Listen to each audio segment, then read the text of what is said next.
Hello, beautiful souls. Welcome to Telli Bear's Techy Tidbits, your cozy corner for STEM news. Today we're going to gently explore something that, well, it sounds like it's straight out of a science fiction story.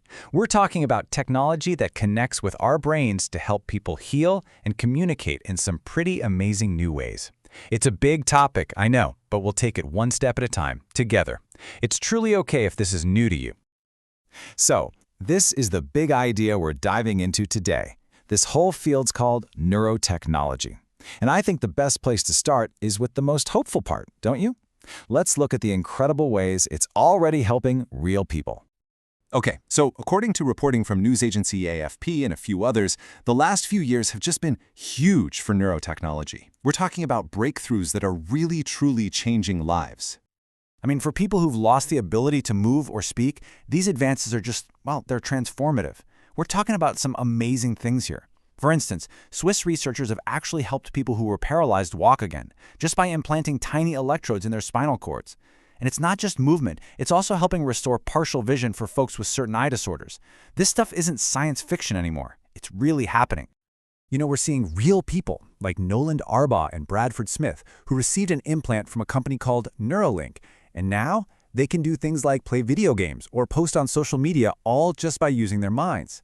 And I think what Bradford Smith said is so important. He explained that the device isn't reading his deepest thoughts. It's just reading how he wants to move, and then it moves the cursor where he wants it to go. It's all about intention. And get this, the speed of that translation is just getting faster and faster. In another project, scientists in California unveiled a brain implant that could translate a man's thoughts into words almost instantly. We're talking 1/40th of a second. Just wow. Imagine what that could mean for someone who's lost the ability to speak. Okay, that kind of speed, it almost sounds like magic, doesn't it? So how is any of this even possible? Well, it's all thanks to something called a brain-computer interface, or you'll see it called a BCI. Now, if that sounds like a lot of jargon, please don't worry. You are not alone. Let's break it down together, nice and simple. So a BCI is basically a system that can listen in on the tiny electrical signals our brain cells use to chat with each other. It takes those signals, analyzes the patterns, and then translates them into a command for a device, like moving a cursor on a screen or even controlling a robotic arm.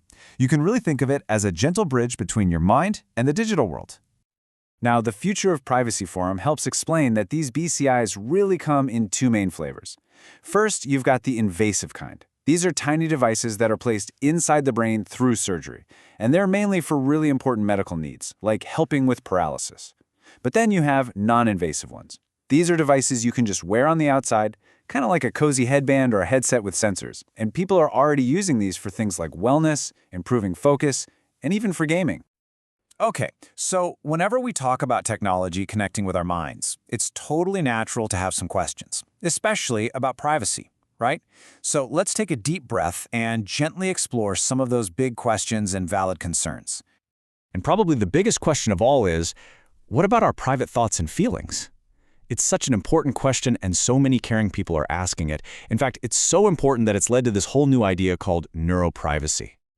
Neuroprivacy, or you can just call it brain privacy, is pretty much what it sounds like. It's all about making sure our inner world, our thoughts and feelings are kept safe and private as this technology becomes more common. It's this core idea that the information coming from our brains is, well, it's uniquely ours, and it really deserves special protection. And there's a really thoughtful conversation happening right now among experts. For example, neurologists like Herv Schneeweiss are raising concerns about, in his words, the invasion of our innermost thoughts. At the same time, big organizations like UNESCO are calling for really clear ethical guidelines. They're asking these crucial questions like, who owns your brain data? And what could happen if that information got into the hands of, say, an employer or an advertiser? These are the things we need to figure out. But here's the really good news. People aren't just letting this happen without a plan. Folks all over the world are already working together to create safeguards. This is absolutely not an unaddressed problem. Far from it. In fact, according to reporting from the New York Times, several countries and even U.S. states have already passed laws to protect what they're calling Neurorights. You can see some of the progress here. Chile actually changed its constitution to protect these rights back in 2021, and California passed a law just last year. There's real positive momentum to make sure this technology is developed safely and ethically, and it's wonderful to see. So, let's bring this all back home. What might this mean for your day-to-day life?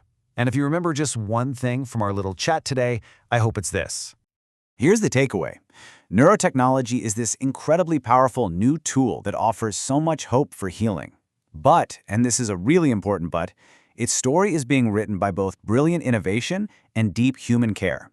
The two things, the technology and the thoughtful conversations about how to use it, are really growing hand in hand. So it leaves us with a question to ponder. What kind of thoughtful rules would you create for a technology like this? And please know, it is absolutely okay not to have all the answers. Just staying curious is such a wonderful way to be. This has been Telli Bear's Techy Tidbits, lovingly powered by AI. Thank you for keeping up with tech in such a thoughtful and grounded way. Have a truly magical day.